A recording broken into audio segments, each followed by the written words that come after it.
I'm Mike Melnick, and I'm an occupational therapist. So, what qualifies me to talk about this topic? It's certainly not my years of experience as a truck driver. It has more to do with my years of experience of working with this.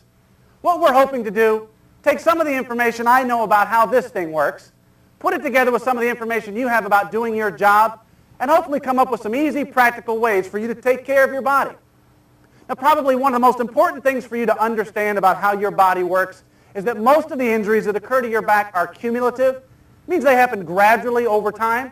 Even things like tooth decay or heart disease, even weight gain, happen so gradually we're not even aware of it. How many things do we do on a day-to-day basis that contribute to an eventual problem? Give you an example. I had a person that came into the clinic once, and they were in the, oh, I hurt my back position. And I asked them what happened. And they said it was the strangest thing. I woke up this morning, my back felt fine. I walked outside and bent over to pick up the newspaper. Go, man! And my back went out. And I looked at them very straight-faced, and I said, why in the world would you ever attempt to pick up a newspaper all by yourself? Now, I wasn't trying to make fun of them. But my question was, well, is that the first time in your life you've ever picked up a newspaper? They said, no, I've picked it up every day for the last 20 years. And I said, well, then how come it hurt you this time? That's why it's so important that we go through all the different activities that you may be involved in and look at simple, practical ways for you to take care of your back. One of the first things we'll do is talk a little bit about how your back is designed so that we can take that information and figure out the best ways to use your body. If you look at how your spine is designed, you'll notice that it's curved. It has 3 natural curves, and it is designed to work best that way. There are 3 things that happen when you have the 3 natural curves in your spine. The first one is, anytime you take an object that could be straight and put curves in it, you actually create a spring-like effect that can kind of absorb some of the shock that's coming through. The second thing is, in between each one of the bones is a disc, and when you have the 3 natural curves in your spine, each of the discs is in a position where it can absorb its share of the shock. If I said to you, go to your truck, take off the shock absorbers, and remount them sideways, go for a drive, you'll come back with chipped teeth. Why? Shock absorbers don't work this way. 3 natural curves is how they're designed to work. The third reason that it minimizes demands with the 3 natural curves is that in this position, your stomach muscles and your back muscles are in their strongest position. They can generate the most force. If I said jump as high as you can jump, nobody's going to go all the way down to the ground or stand with their legs completely straight. Your legs are strongest somewhere in the mid position. If I said make a muscle as big as you could, you don't do it with the arm all the way out here or all the way in here. It's somewhere in the mid position. That's where the muscle's strongest. Well, guess what? With the 3 natural curves, that's where your stomach muscles and your back muscles are the strongest. Now, for a dose of reality, can you do your job and all your recreational activities and anything else you choose to do all day and maintain the 3 natural curves the whole time? I don't think so, and that's not the point. The point is, how do we minimize getting out of those 3 natural curves? And when we do get out of them, how do we remind our body about how it's designed? If I said to you, you've got the best shock absorbers in the world, put them on your truck, you're going to go out tonight and go looking for potholes? I don't think so, because even though you've got the greatest shock absorbers in the world, you know that those shock absorbers, with overuse, will wear out. Well, your back is exactly the same way. Life is full of potholes.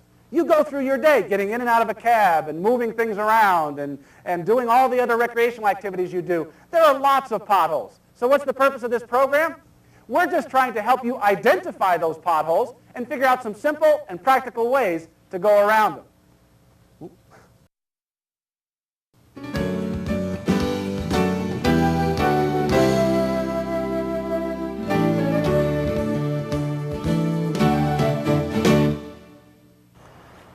Let's take a look at some of the principles that can help you take care of your back.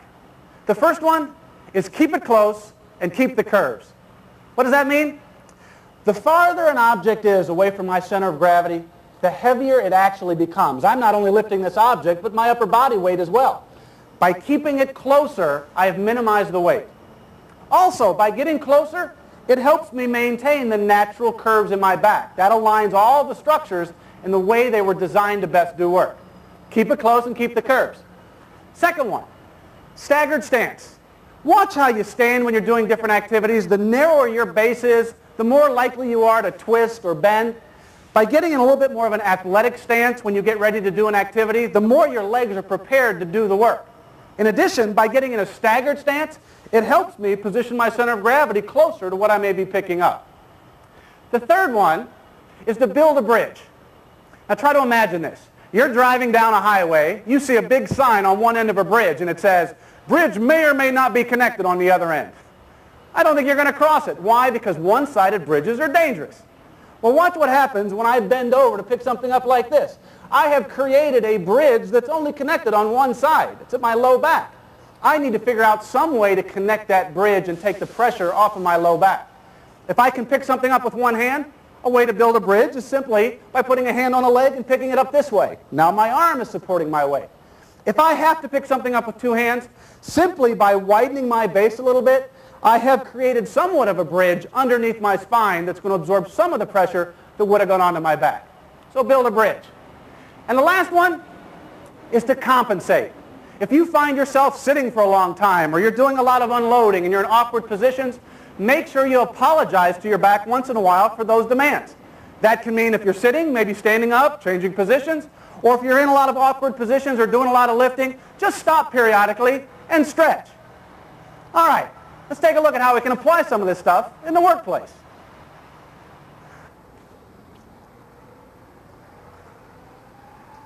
If you're going to be doing some material handling, make sure you take advantage of some of the tools that are in your environment that are designed to make your job a little bit easier, like a two-wheeler. You know, an area that's received a lot of attention lately is the area of back belts.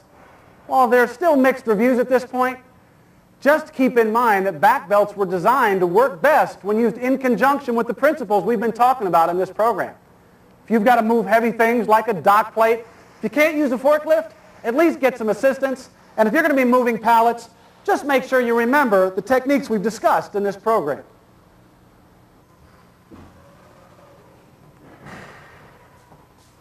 Well, hold that a second. Whoa, watch yourself.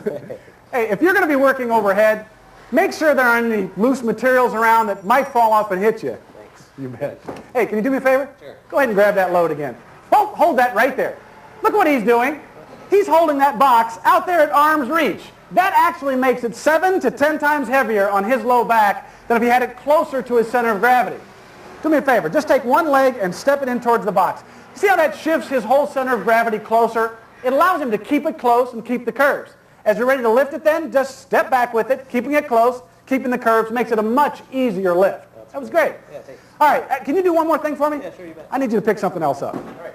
Grab that box. Hold that right there. Take a look at what he's making his low back do. By the way he's chosen to lift, his low back is being forced to lift his entire upper body weight as well as the box. I'm going to guess that he's only being paid to lift the box and not this weight. So we've got to figure out a way to eliminate that. Do me a favor. Just move one leg around, stagger the stance. That gets his center of gravity closer to the load, allows him to keep it close and keep the curves. With a little bit of a bend in the knees, keep the back arched, and just come up real nice and gently with the legs. By doing that, he is moving the demands from his back onto his legs. You feel that? Oh, you bet. Terrific. All right, go ahead and set her back down. Whoop, hang on there. His back does not know if he is lifting this or setting it down. It only knows that you are being forced to lift this upper body weight. Whether you're picking it up or setting it down, make sure you keep it close and keep the curves. Okay, great.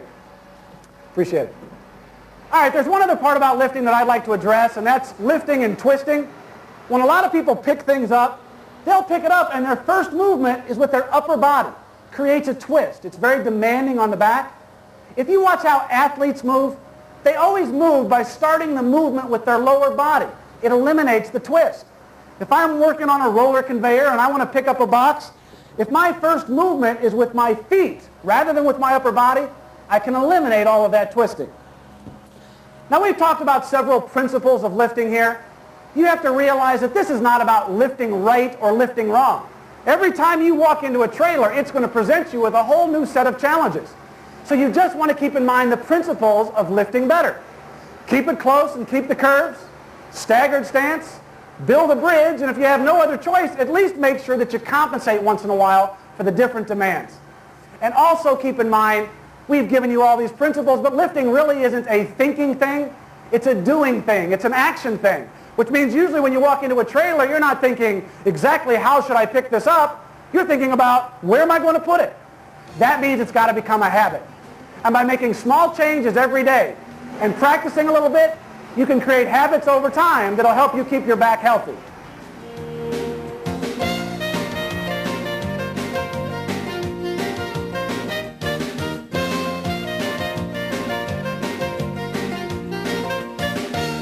Well, basically, I don't want my back to get messed up, and I see a lot of drivers that is out of work today on the kind that got hurt on the job, where they lift wrong and mess their back up on the job. So I try to avoid lifting the wrong way. I watch what I do, try to be careful.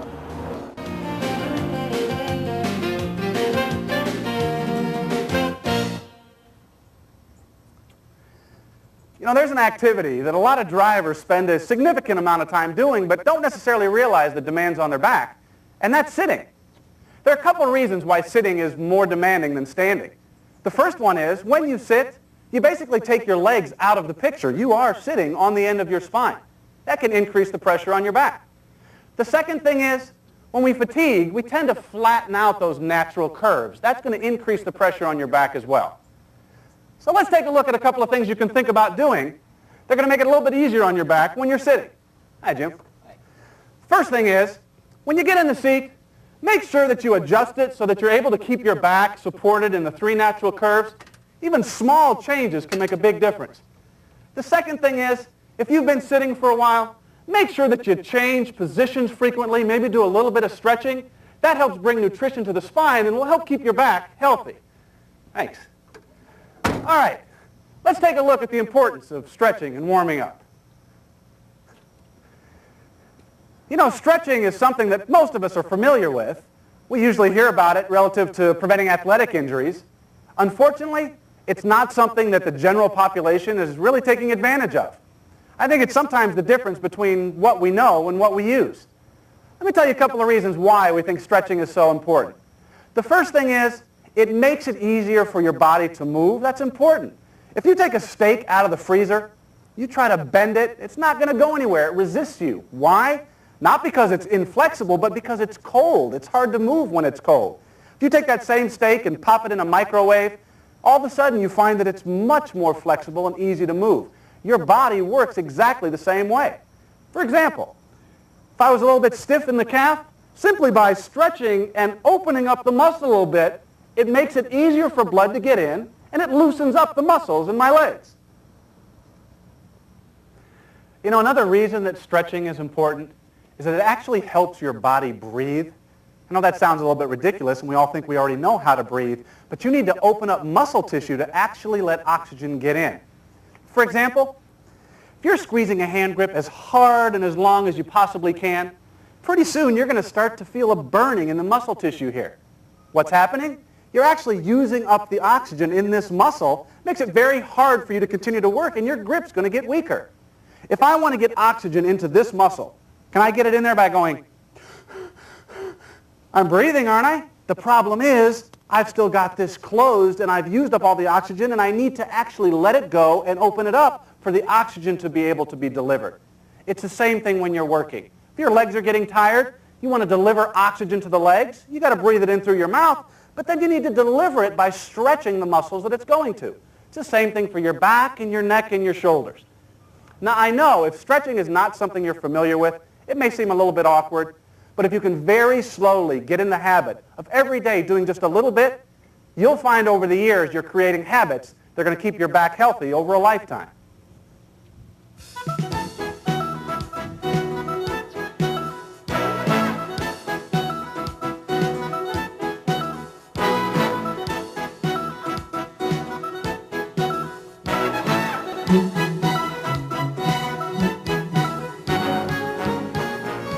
Believe it or not, one of the number one risk factors associated with back injuries in the trucking industry is related to nothing more than just getting in and out of the cab.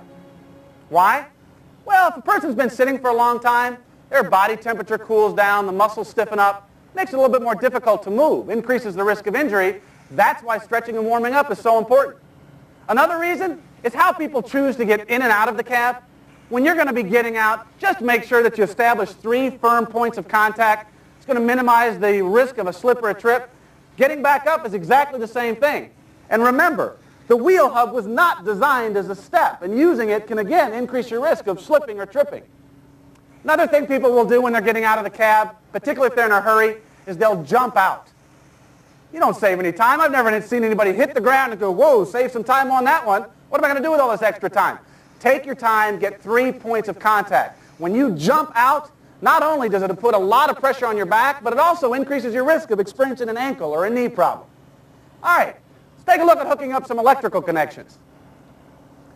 When you're going to hook up electrical, you want to make sure that you follow the same principles that you follow when you're getting in and out of the cab. Make sure that you've got 3 points of contact and have adequate support for your feet. If it's greasy or it's been raining or snowing, be careful again because it increases your risk of a slip or a trip.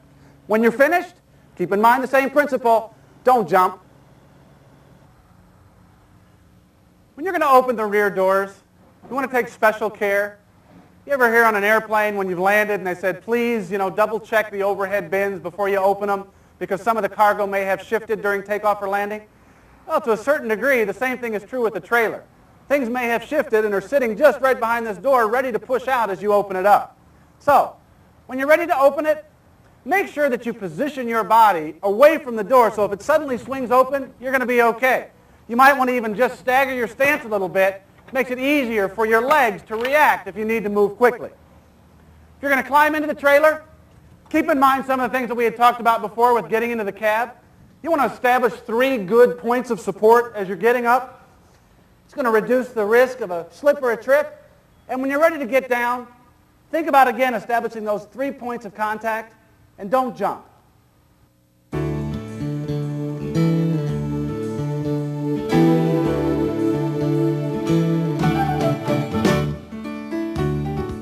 The back injury has changed my life completely. I have to watch what I'm doing. I have to do it in a special way, squatting to pick something up and be extra careful. With a back injury, there's pain constantly. They can only do so much for you. So guys, be careful when you're out there. Lift things properly. Take the time to do it right.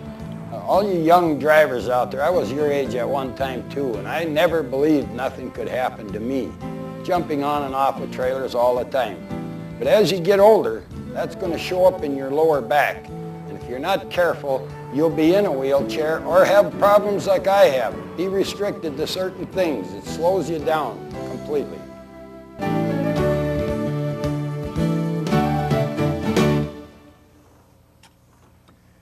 If you're going to be raising or lowering the landing gear, you want to take some of the demands off of your back and put them on your legs.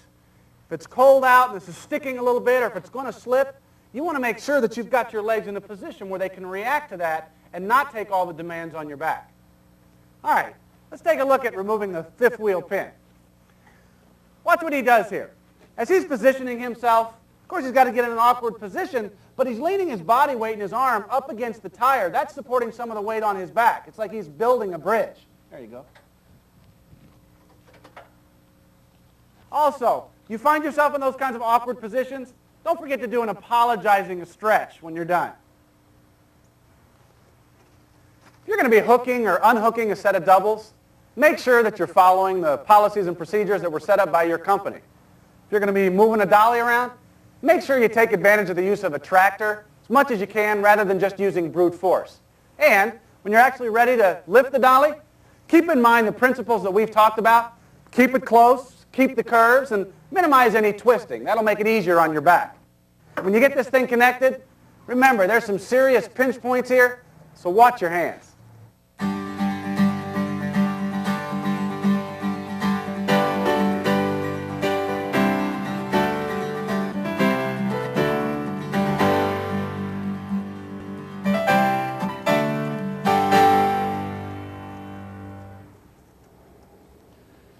When you go from working on a box trailer to a flatbed, there are several things that change. One of those things is just getting on and off. Most flatbeds are designed a little bit differently, so you're going to have to be a little bit creative. In this situation, what he's choosing to do, he's taking some sturdy oak stakes and actually building a ladder. That allows him to get 3 points of contact as he's climbing on and getting off. If you're going to be walking up on a flatbed or on an uneven load, you want to take special care. You're walking around on an obstacle course. There are securement straps and dunnage and all kinds of things that can increase your risk of having a slip or a trip. There's frost on the load or water. You want to watch that as well. And keep in mind, from this height, a fall could do something to you that's significantly worse than hurting your back.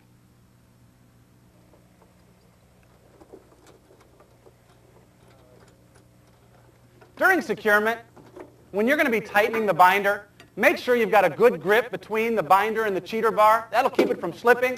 And get your body far enough away just in case that does kick back, and make sure there's no one else around you that could get hit. The same thing is true when you're releasing the binder.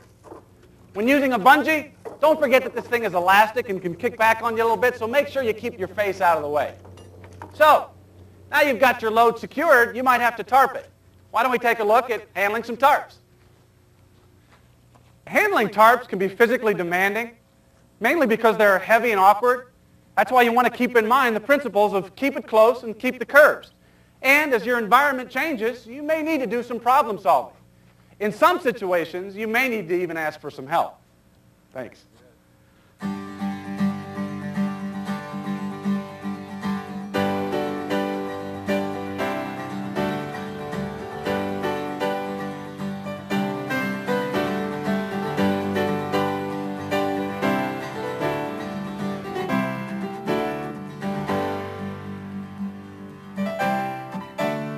Back injuries we've had as a result of drivers jumping off of the back of trailers. We've had them slip and fall just getting in and out of their truck. Those two in combination make up the vast majority of injuries, back injuries for drivers. My suggestion to any driver is take your time. Don't get in a hurry on doing things, because when you start getting into a hurry, things are going to happen to you. And it's not worth the time that you save in comparison to the time that you're going to be sitting at home or dealing with doctors or, worst cases, surgeons. It's not worth it. We've covered a lot of information in this video. Just remember that taking care of your back is really based on making small changes over time. We talked about stretching. We're not trying to turn people into Olympic athletes. We're just trying to make it a little more comfortable for them to move. And if you are going to stretch, make sure you do stretches that are appropriate for you and not anything that might aggravate an existing condition. We talked about lifting. It's not about lifting right or wrong. It's just about lifting in less demanding ways. If you heard something in this video that made some sense to you, work on it day after day. And what you're going to find is, gradually over time, you're creating habits that are going to help you take care of your back.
Cargo securement. It's part of the everyday responsibilities of every truck driver. It takes time, effort, and good planning to secure a load well. And sometimes it can seem like it's more time, effort, and planning than you want to take. So why is good securement so important? Tragedy on the 190. This is the scene that greeted people as they were on their morning commute to work. It can only be described as a freak accident, as huge rolls of steel fell off a semi-truck and onto passing cars. Good evening. Our top story, 4 people are dead following this accident. News 4's Marie Rice was at the scene early this morning, and she shows us what happened. Pounds of metal were so heavily crushed together, all you could say was, this is some piece of a car. What part? Unknown, for its appearance was completely obliterated. Some witnesses say the trucker was changing lanes to avoid a disabled car, but his rear tandem trailer rolled over, throwing 5 coils of carbon steel onto cars traveling in the northbound lane of the 190. Drivers in those lanes didn't have a chance. 4 people were killed, 1 was injured. 4 cars were involved, and a car entering the Church Street ramp was hit by falling debris. Beside concern for other motorists, many truck drivers have been killed or seriously injured by improperly secured cargo coming forward and crushing the cab of their truck. And another very important reason for proper securement is to deliver freight without damage. That's what we get paid to do. Our customers expect their freight to arrive on time and claim-free. You wouldn't buy a new car that arrives with scratched paint, and you can't expect a farmer or business to pay thousands or hundreds of thousands of dollars for a tractor or machine that's been damaged by securement devices or from shifting about during transit. When cargo is damaged, it not only costs us money, but it can cost us customers. Regardless of who actually loads the trailer, it's you, the driver, who is responsible for the load being properly secured and road ready. In addition to the previous mentioned reasons for proper load securement, there are several legal requirements that must be followed before moving any freight. Part 392.9 of the Federal Motor Carrier Safety Regulations state in effect that a driver shall not operate and a motor carrier shall not allow a driver to operate a commercial motor vehicle unless the cargo and any other vehicle, equipment, or apparatus is adequately secured.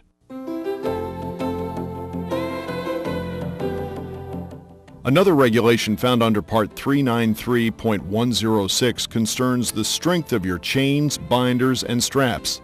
It states that the aggregate working load limit of tie-down assemblies used to secure an article or group of articles against movement must be at least 1/2 times the weight of that article or group of articles. To see how this formula works using 5/16" G7 transport chains on a 32,000-pound load, multiply 32,000 pounds times 1/2 or 0.5 to get 16,000 pounds. Looking at the regulations book, we find that the working load limit for a 5/16" G7 transport chain is 4,700 pounds. If we divide 16,000 by 4,700, we get 3.4, or a minimum of 4 of these chains required to secure this piece of cargo. Keep in mind that this is a minimum requirement by the DOT. Various cargoes, company policy, or shipper specifications may call for additional securement.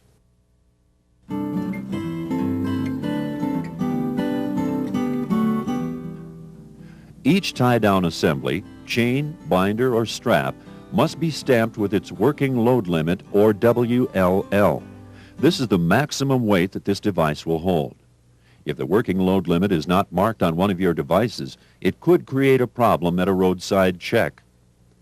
Regulations stipulate that any unmarked device must be considered as having the minimum working load limit of that type of device.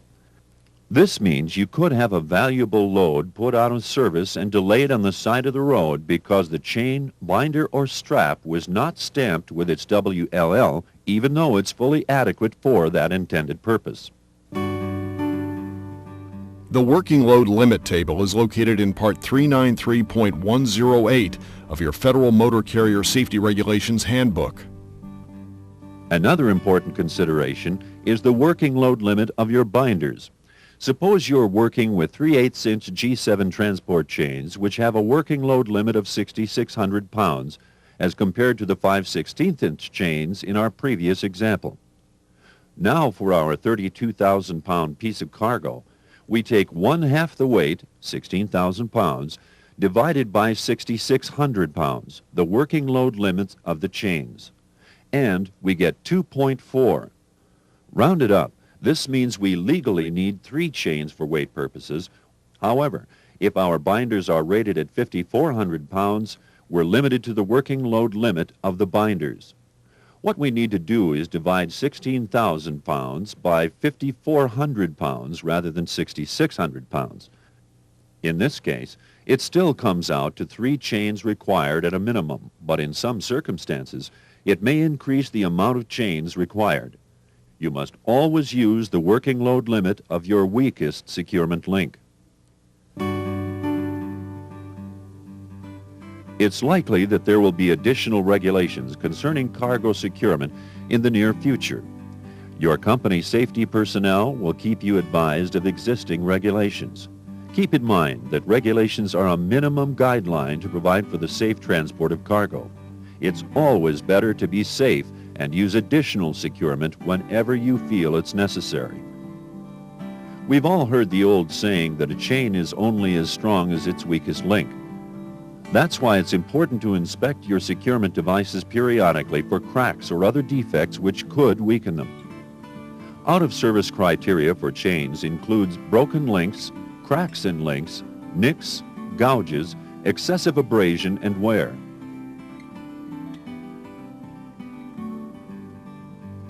It's also important to know what attachment points on your trailer are strong enough to bear the pressure being placed on them. The best choice for hooking a chain to a trailer is the tie-down assembly in the floor of the trailer. Don't attach your chain to the bottom or top link on these attachments. If a tie-down isn't built into the trailer, the next best choice is to loop a chain around a stake pocket on the side and hook it into the other side of the pocket or back onto the chain. On some of the older trailers, the spools or spacers inside the rub rail are only spot welded and are not strong enough to use as attachment points. If you have any doubts about proper attachment points, check with your company's safety department on the best locations. Now, let's talk a bit about some general principles and practices of safe loading. First of all, examine your cargo before or as it's being loaded onto your trailer. If you see existing damage or if the shipper damages the cargo during the loading process, it's important to have this noted on the bill of lading. You may need to talk to a supervisor if the loading personnel did the damage. You must have the notation made or your company will pay for the damage at the other end. Call the safety department before leaving the shipper if you have any problems. There's no limit on the kinds or types of loads you may encounter while pulling a flatbed trailer. Some loads may be light and bulky, others are compact and heavy, or still others are oversized and specialized. Normally, the loads that are hauled on flatbeds simply can't be loaded into a van trailer because of their size or weight, or because they need to be loaded by crane or heavy forklift. And some loads need to be driven onto the trailer. Although the loads are different, there are some basic securement guidelines that apply to most flatbed freight. Where will I place my securement devices to prevent this freight from moving? Where and how do I place my securement devices so I won't damage the cargo? And how many securement devices are needed to secure this load? Keeping in mind the regulations we mentioned earlier, each load needs to be assessed individually to determine the best possible securement method. Some straight, sturdy loads like sheet metal, pipe, or lumber may simply require placing chains or straps every few feet at appropriate locations. Other loads, such as special machines or equipment, may need some careful consideration to determine where to place securement. Another concern with various sized equipment is overall height. If there's any doubt, get some assistance and measure the highest point of the load once it's on your trailer with your tractor connected. Sometimes the shipper may say its height is legal, or they may have the dimensions listed with the height as 13 feet 6 inches. That may be true for the last truck that hauled that load, or for their yard truck, but it may be entirely different on your trailer, under your tractor, with different tire sizes, or a different fifth wheel height. Always measure your load. Measure from the highest point, which may be an exhaust stack, a 1-inch bolt extended upward, or any other part or accessory of the machine. On aluminum trailers, be especially careful of tall, lighter loads such as insulation or plastic pipe. The weight of the load won't be enough to take the arch out of the trailer. This means the center of the load may be higher than the front. Be certain you measure more than one spot on the load. Beside being careful not to damage your cargo with your securements, there are times when you need to protect your securement devices from the sharp edges of your cargo. This is particularly true of nylon straps. Using edge protectors will prevent your straps from being cut or frayed. On some trailers, the winch or binder may need to be fastened down on the frame rail or to some other area of the trailer that's available. Rubber bungees or tarp straps can be used to secure the winch or binder. If the securement comes loose, this will keep it from falling off the trailer en route. Take care when tightening or releasing over the center binders. Have a firm connection with your cheater bar and keep your body and especially your face out of the strike zone of the handle. There is a tremendous amount of force behind this handle. Nationwide, many drivers are seriously injured each year from binder handles or cheater bars hitting them in the face.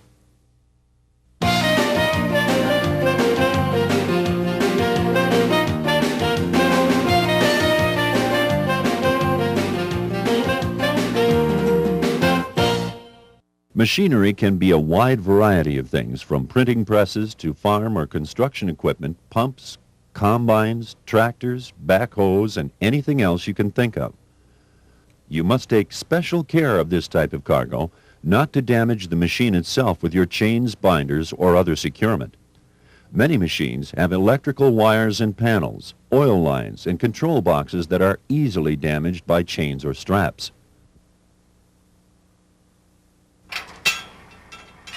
Always locate a sturdy spot on the machine to secure a chain or strap over, around, or through. Use chain protectors on most machinery loads to act as a buffer between the chain or strap and the cargo itself. Chain protectors can be made of rubber mats, cut-up tire liners, burlap, carpet squares, or any material that will prevent your securement from scratching or denting the cargo. Also, it may be necessary to secure control panel doors or other hinged parts to prevent them from opening en route and being damaged.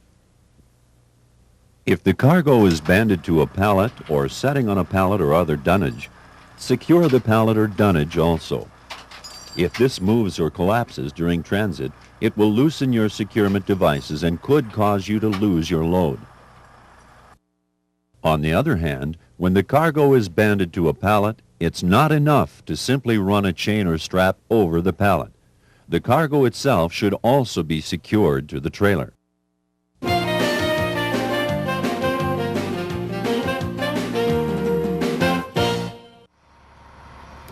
Usually, wheeled equipment is blocked and braced by the shipper with 4x4s.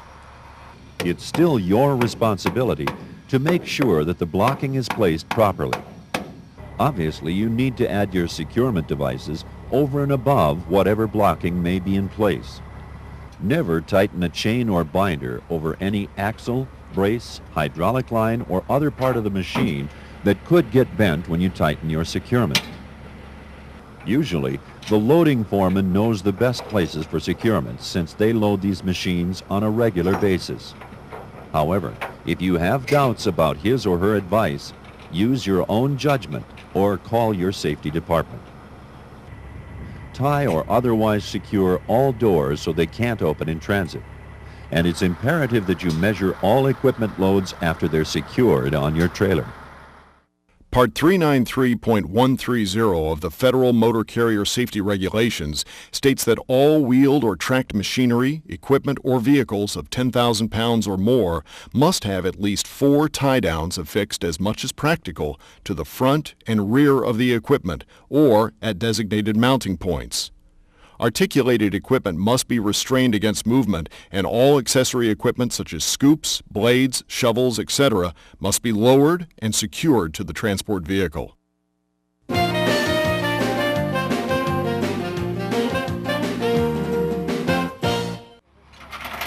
Tracked equipment are secured much like wheeled equipment. The track should be blocked and cross-chained both front and rear. The number of chains required depends on the weight of the equipment. Remember, the regulations state that you must have securement devices with working load limits at least equal to 50% of the weight of the cargo in each direction, side to side, forward and backward. And it's always a good idea to have some backup securement on heavy articles just to be safe. The regulations previously mentioned under Part 393.130 for securing equipment and vehicles over 10,000 pounds also apply to tracked equipment.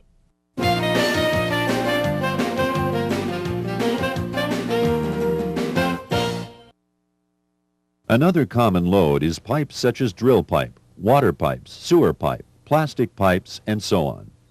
Generally, pipe is banded together and blocked. Your securement devices should be placed over the pipe near the bracing locations, rather than between the bracing supports. This is a good rule to remember whenever you're securing any building materials that are blocked with dunnage. The point is, you don't want to risk bending or cracking the material by tightening your securement where there's no support. All tiered or high loads of pipe, such as pyramided gas pipe or oil-filled pipe, should be belly strapped opposite of the top straps. Belly strapping is strapping or chaining the pipe around itself to keep it together. Whenever you're hauling water pipe used for drinking water, it's important to cover it with a smoke tarp. This will usually be stated on the bill of lading, but even if it's not, you still have to tarp the front of the load to prevent exhaust from getting into the pipe and contaminating it. Follow your company requirements for smoke tarps. Concrete pipe has its own set of rules that are found in Part 393.124 of the Federal Motor Carrier Safety Regulations.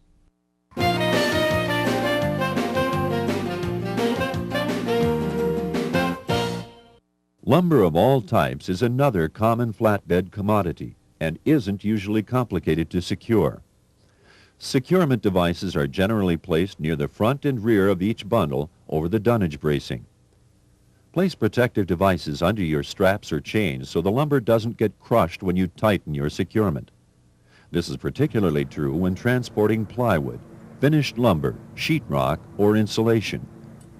Extra dunnage should be placed under the rear of the back bundle and under the front of the forward bundle. This elevates the front and rear bundles and helps prevent the load from walking during transport. There are specific rules for transporting dressed lumber in Part 393.118 of the Federal Motor Carrier Safety Regulations.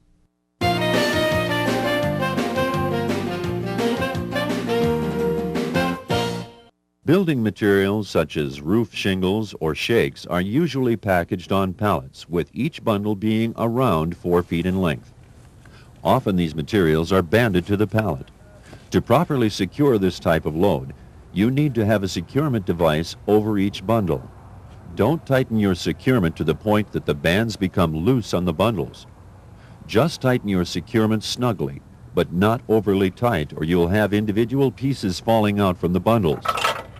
Place edge protectors under your securement to protect the building material. X-strap the front of the load and place a chain at the base of the front and rear pallets to prevent the load from shifting or walking on you. Some loads, such as cedar shakes or staves, may need to be tarped to keep individual shakes or staves from working out en route. Tar babies and rolled roofing should be secured in a similar fashion, taking care not to over-tighten and damage the product. More specific regulations concerning transporting building materials are found in the Federal Motor Carrier Safety Regulations, Part 393.118.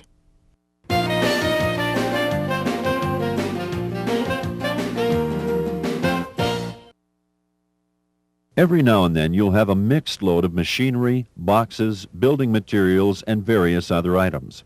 In this case, look at each item individually and determine how to secure it properly to your trailer. When cardboard boxes of parts or accessories are included on a load, they should be secured individually and not so tightly that you collapse the box. They might also need to be protected from rain with a small tarp or plastic to prevent the cardboard from deteriorating if it gets wet.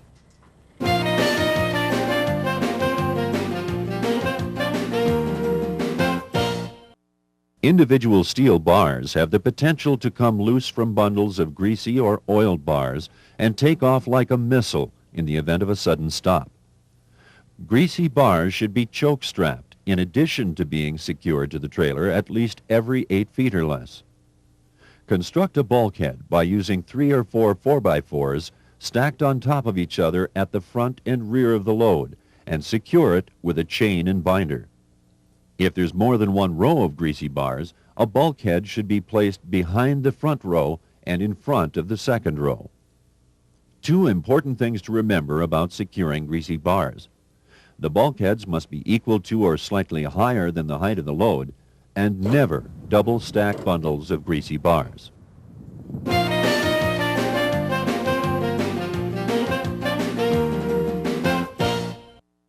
Sheet steel should be secured at a minimum of every 4 feet. Check the shipper's preferences on whether to use chains or straps.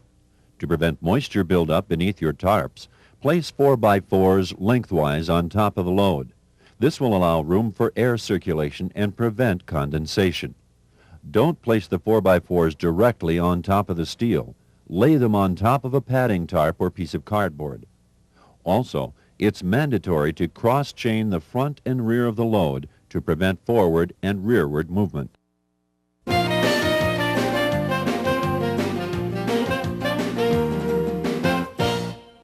Besides the normal securement practices that we've discussed, steel trusses and similar type loads have some special concerns. Long, straight, rigid articles like trusses span the entire trailer. On trailers with a high center arch, dunnage may need to be placed beneath the front and rear of the truss to level it with the trailer. This provides firmer securement and reduces the possibility of damage by tight securement or excessive vertical movement. Also, trusses often have very rough surfaces which can easily tear your straps, so some protection will be needed.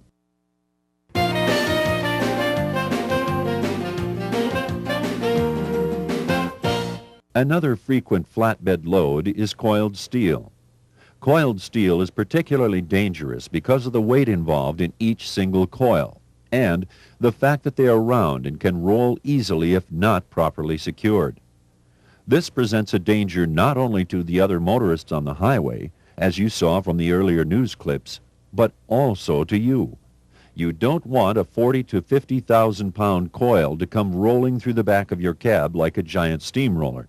Because of the special concerns about safely transporting steel coils, the Department of Transportation has specific regulations that apply to coiled steel in FMCSR Part 393.120.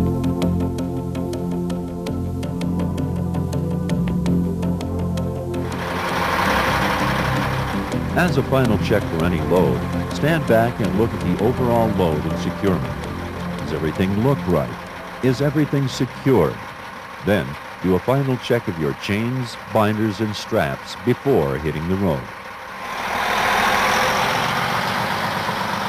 Federal regulations require you to inspect your load after the first 50 miles and every 150 miles or 3 hours thereafter, or whenever you take a break. Every time you stop, do a quick walk around and be certain that all your securements are tight and your straps are not loosening up. It's always easier and far less expensive to tighten securement devices en route than to hire a forklift or wrecker to move it or to pick it up from the road or ditch. There are a few unsecurement points to remember when you deliver your load. Make sure that you untarp in a dry area. If you're required to remove your tarps outside in the rain, have a consignee acknowledge it on your delivery receipt before unloading. Don't remove your securements until you're parked in the position where you'll be unloaded. If you're asked to reposition your truck after removing the securements, even just a few short feet, you must put some securements back in place to hold the load. Many times, drivers have safely transported freight across the country only to have it fall off the trailer while repositioning in the consignee's yard after removing their securement. This not only damages freight, but can injure or kill a person standing alongside the trailer. Be very careful about removing securement devices if your trailer isn't level, or if you're hauling pipe or bundles that could tumble off as soon as the chain or strap is released. Many drivers have been crushed to death by cargo that landed on them as they released their securements. Prior to signing your shipping order and delivery receipt, make sure that the consignee didn't notice any exceptions to the condition of your freight at the time of delivery. If any exceptions are noted, contact your safety department immediately. It's a good idea to take pictures of any potential cargo problems before leaving the shipper's yard. At delivery, once you have left the consignee's location, it'll be extremely difficult to deny or minimize any claim. This includes any exceptions regardless of cause. We've discussed several securement guidelines in this video. One last thought may help you keep them in mind every time you pull a load. Ask yourself, if my family was driving alongside my load, would I be absolutely confident that everything was properly secured and would stay in place? If not, take the time and effort to make your load safe for you and for those around you.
One of the most devastating accidents that a large commercial vehicle can be involved in is a rear-end collision.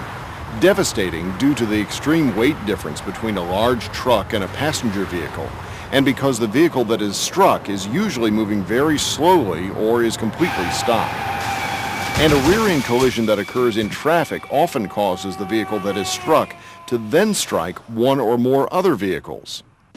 You are all experienced professional drivers, yet based on the number of rear-end collisions that occur, we believe it's important to examine this topic in order to witness a decline in these statistics. Although statistics do indicate that the majority of accidents involving trucks and passenger vehicles are caused by the passenger vehicles, we want to focus on ways to avoid these accidents regardless of who is at fault. This program will cite actual rear-end collisions and present ways to avoid them by focusing on lack of concentration, following distance, hurried driving, construction zones, and fatigue. There seems to be one main factor that causes rear-end collisions: lack of concentration by the driver. Daydreaming, boredom, illness, or being angry are all factors that can cause a lack of concentration and ultimately result in a driving error. And the driver of a large commercial truck has no room for error. Sometimes financial or marital problems, disagreements with dispatch, or inconsiderate customers are on your mind, rather than driving defensively. So how do you keep your mind on driving 100% of the time? Admittedly, this is easier said than done, but there are methods to help you concentrate on your driving. First of all, recommit yourself to being a professional driver every time you get behind the wheel and assume a professional attitude. Part of that professional attitude is to avoid distractions and keep your concentration focused on driving. Do not eat, drink, read, or fill out your logbook while you're driving down the road. Do not use your cell phone either. Believe it or not, studies have shown that a person talking on the phone while driving has about the same attention span as a person who is at the legal alcohol limit. Mentally, unload any concerns or problems before your hands grip the wheel. If you do find yourself concentrating on something other than driving, pull over in a safe location. Then take a walk to clear your mind, or get on the phone and work out the problem with the involved parties before getting back in your cab. If that isn't possible or feasible, then listen to lively music or talk radio to take your mind off your worries. Then tell yourself that you will take time to ponder pressing matters when you do take a break from driving. Driving is what you have chosen as your profession. Keep your concentration on your profession. As a professional truck driver, you must be able to answer yes when you ask yourself, if that car ahead of me does a panic stop unexpectedly, will I be able to stop in time? Even when you allow yourself ample following distance, or when there is no one in front of you, you must be alert for slowed or stopped traffic. If you're not concentrating on the road ahead and traffic is unexpectedly stopped, you may not be able to stop your 40-ton vehicle in time to avoid a deadly rear-end collision. Rear-end collisions are common in or near urban areas where there is merging traffic and where there's traffic congestion. Watch for signs that indicate that either the left or right lane will end. When driving in traffic situations like these, you need to expect that anything can happen. As one driver said, driving in heavy traffic is kind of like driving through a minefield. You need to go nice and easy, regardless of what the other traffic does. Rear-end collisions also often happen on wide-open interstate highways when you are not expecting stopped traffic. Here's an example using an actual collision. In this case, the truck driver was upset with his dispatcher and distracted by marital problems. Phil's mind was everywhere but on his driving. Just beyond an overpass, traffic had stopped for an accident ahead. As Phil drove along stewing and fuming, he did not notice that traffic had stopped until he was within approximately 200 feet. He slammed on his brakes, but plowed into the stopped traffic. An elderly couple in their car were killed. A young girl on spring break was killed, and 2 of her friends were severely burned and scarred for life. Phil was only slightly injured physically, but to this day he lives with the emotional scars of the accident he caused. He was divorced shortly after the accident and no longer drives for a living.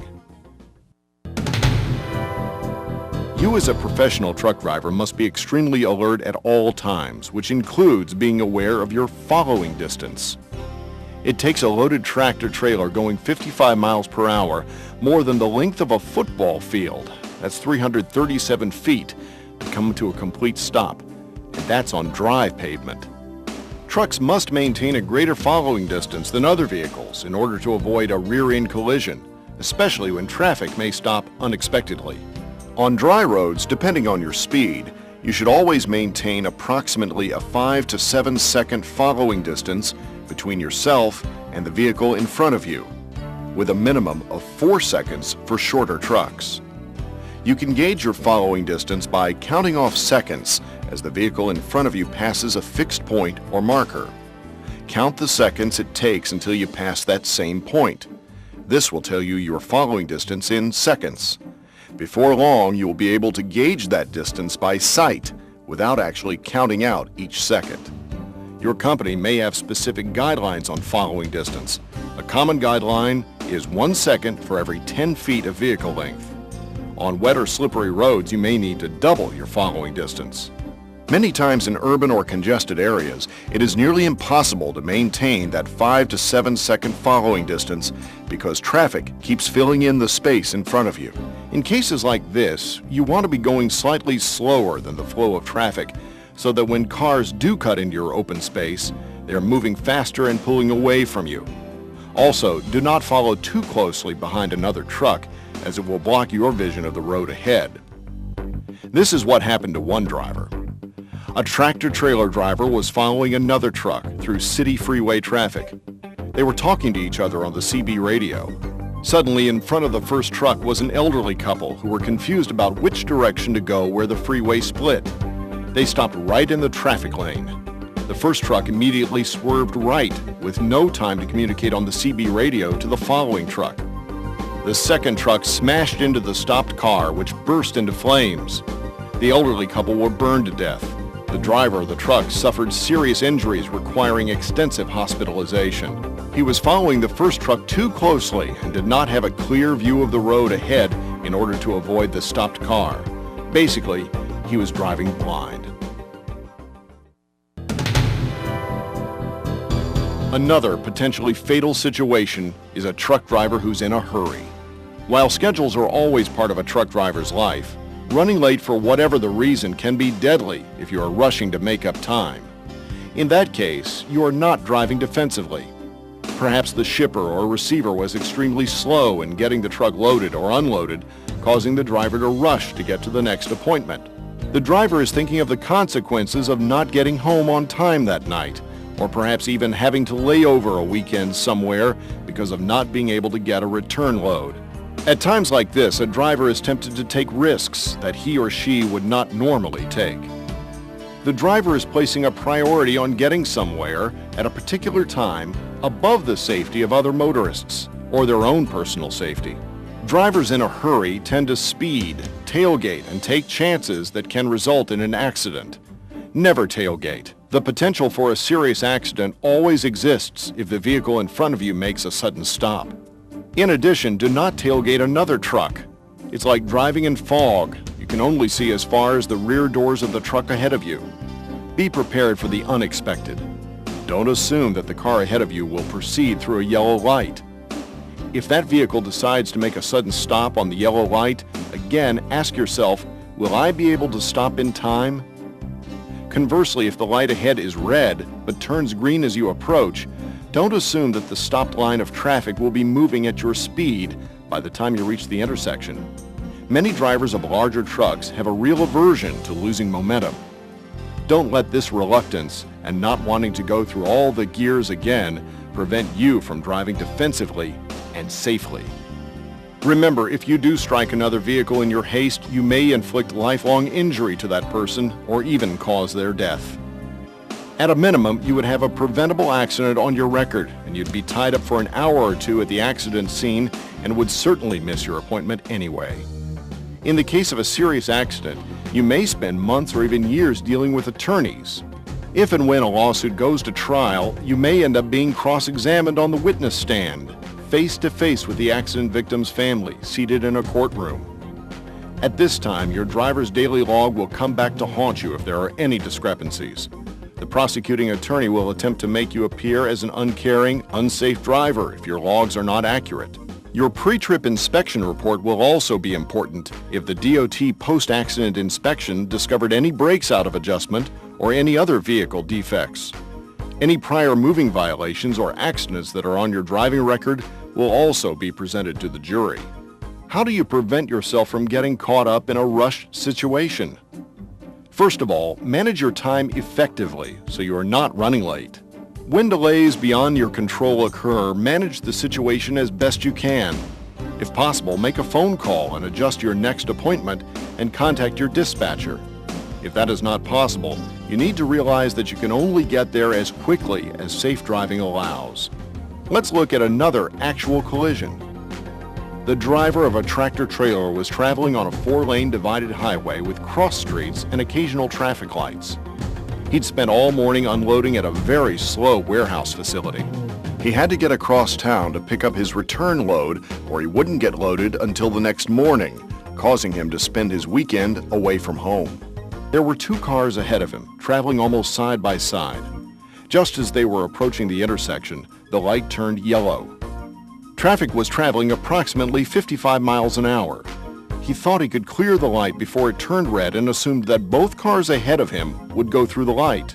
Suddenly, the car directly in front of him decided to stop for the yellow light. The driver assumed the cars would proceed through the yellow light. There was no time to react. By the time the truck driver got his foot on the brake, he was on top of the car. This resulted in a terrible crash and the loss of 2 lives.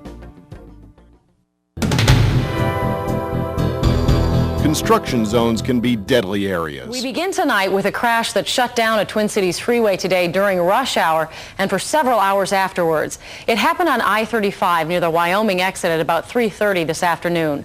The State Patrol tells us a semi hauling ceiling tiles collided with at least 2 other vehicles as traffic was slowing down for a construction zone.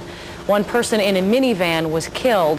We are trying to learn more about the driver of the semi and if he or she was hurt. At last word, 2 people are in critical condition tonight and at least 4 others are hospitalized with less serious injuries from that crash. Tonight, even though traffic is usually moving slower in a construction zone, you must always be prepared for the unexpected. Construction equipment may suddenly pull onto the roadway, or a flagger posted to stop traffic may be difficult to see. Always be prepared to stop, even if the flagger is displaying the slow side of the sign.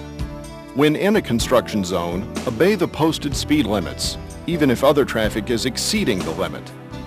Dust or mud may pose an additional hazard, as well as other motorists that are just plain confused.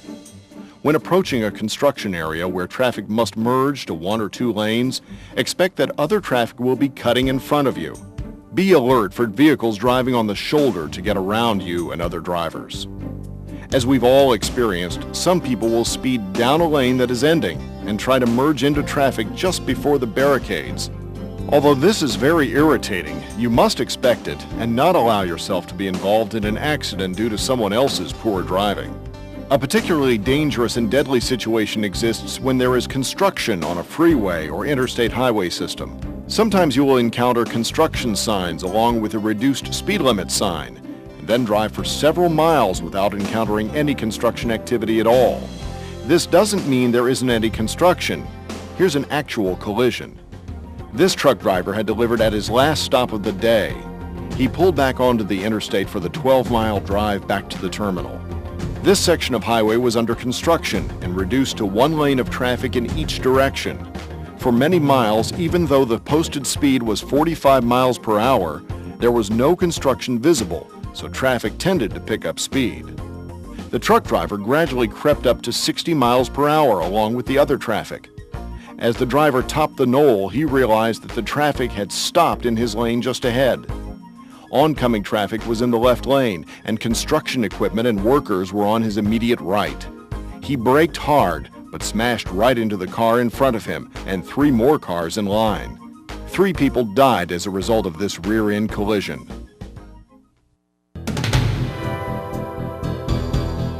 Another contributing factor in rear-end accidents can be fatigue. Fatigue is an entire topic in and of itself, and there are several good programs available on managing fatigue.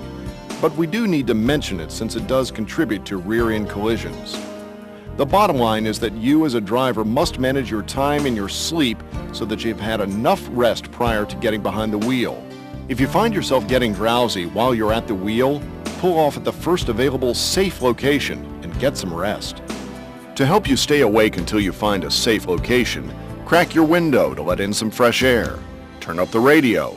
Sing to yourself. Turn down the heat. Chew gum.